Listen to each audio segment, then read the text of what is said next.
You have to feel good for the simple reason that feeling good is natural to you, not to try to make things happen. And that's what goes squirrely in those of you who come from the action-oriented world into this world of creating through the focus of your thoughts and creating through the feeling of the emotions in your solar plexus. So often you come to this work and you apply the same things that don't work so well for you in your action-oriented world to this. For example, you say things like, okay, I'll do that. I will work to feel good. I'll pay the price of feeling good, Abraham, if it will get me that. Well, there's the rub. Because in the doing it to get that, which I don't have, now I'm introducing resistance into my own equation. Do you feel what we're talking about? Yeah. But when you want to feel good because you want to feel good, every single thing you want, pile of money, beautiful relationships, circumstance and events, everything that you want is because you think you will feel better in the having of it. But you've got to turn it around. You got to feel better because you want to feel better, because you want to feel better, because you want to feel better. You cannot have the ulterior motive of needing to fill this void with that, because that motive of needing to fill this void will keep this void alive and active forever. You see. Did you hear that? Yes. We are shouting. You don't need all of that to happen in order to feel good. That's why it can be unconditional. That's why we're so good at it. There are no conditions for us to resist. We are unconditional. We know what you want is done. We don't need the manifestation to be there. The condition is irrelevant to us. That's why we're able to stay in the high vibration. You got to find out a way to do that too, you see. You got to talk yourself in to feeling good unconditionally. Did you get the job? No. Why are you smiling? I just feel good. But why do you feel good? You didn't get the job. Well, what's that got to do with anything? I just feel good. Did you win the lottery? No. Well, you look like you won the lottery. What's the matter with you? Why are you so happy? Because I just feel good. Why do you feel good? Because I want to feel good. Because I'm not thinking thoughts that keep me from feeling good. You're starting to make me not feel so good. I think I'll go somewhere else, but unconditional. I feel good because it's natural for me to feel good. It's natural for me to feel good. It's natural for me to feel good. And so, why do you want to feel good? Are you kidding? Are you kidding? Why do you want to feel good? Because it feels good to feel good.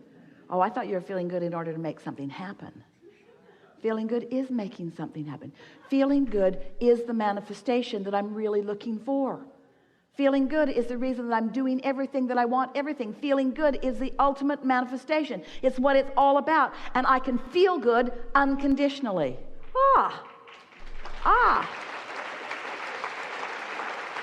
Well, how do you feel good unconditionally? By focusing upon something that's easy to feel good about.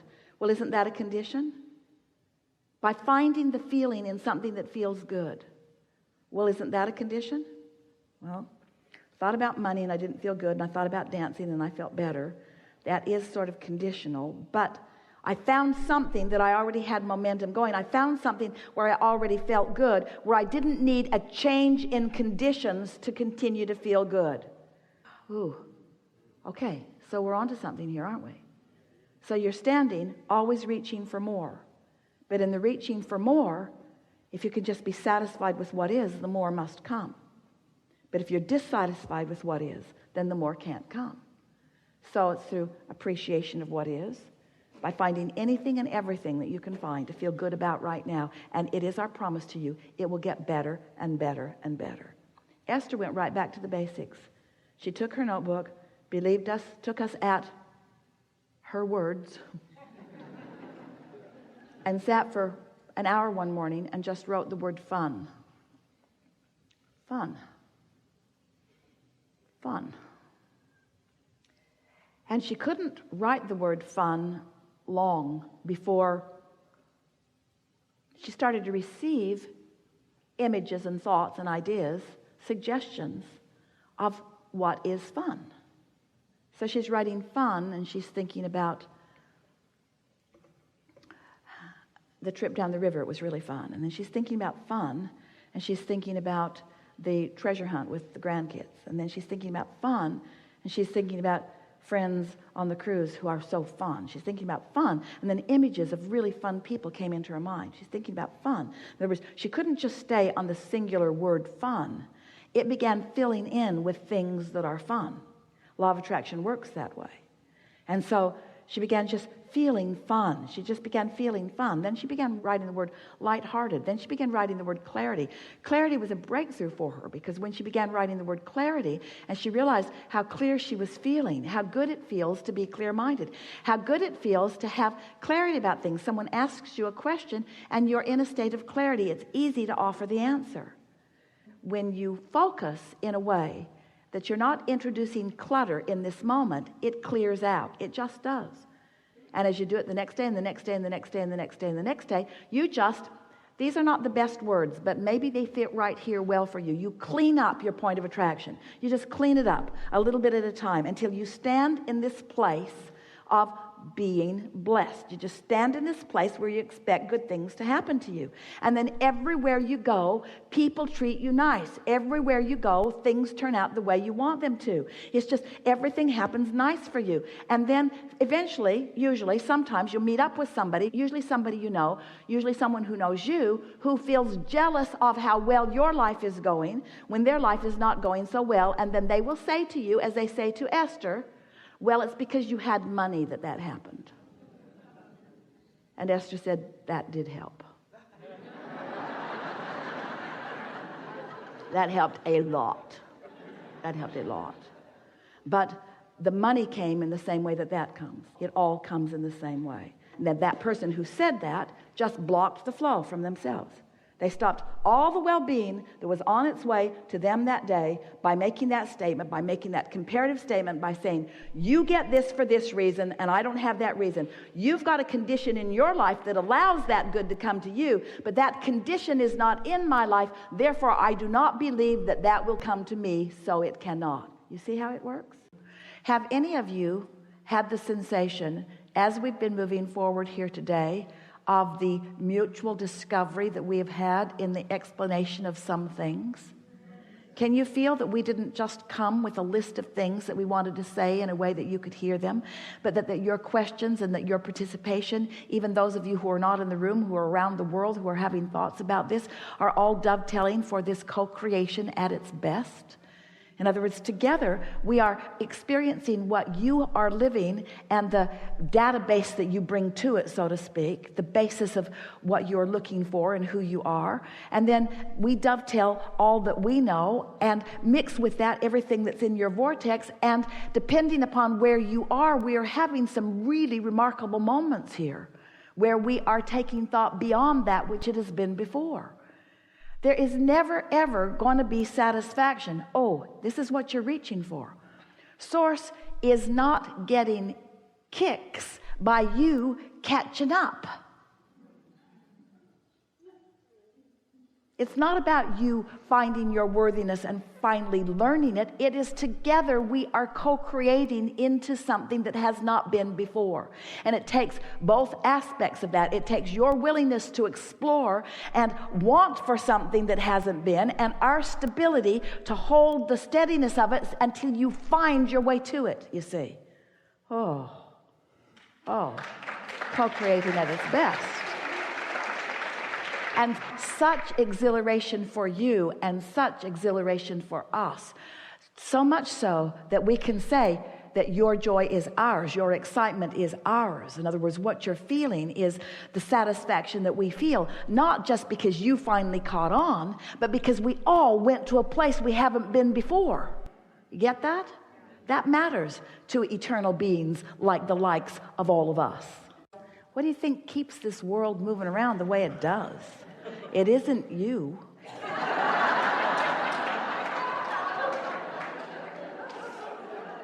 It's a trajectory, but this is the biggest misunderstanding of humans. Humans think that they're here to prove worthiness to something, and then they reemerge into non-physical, which is finished.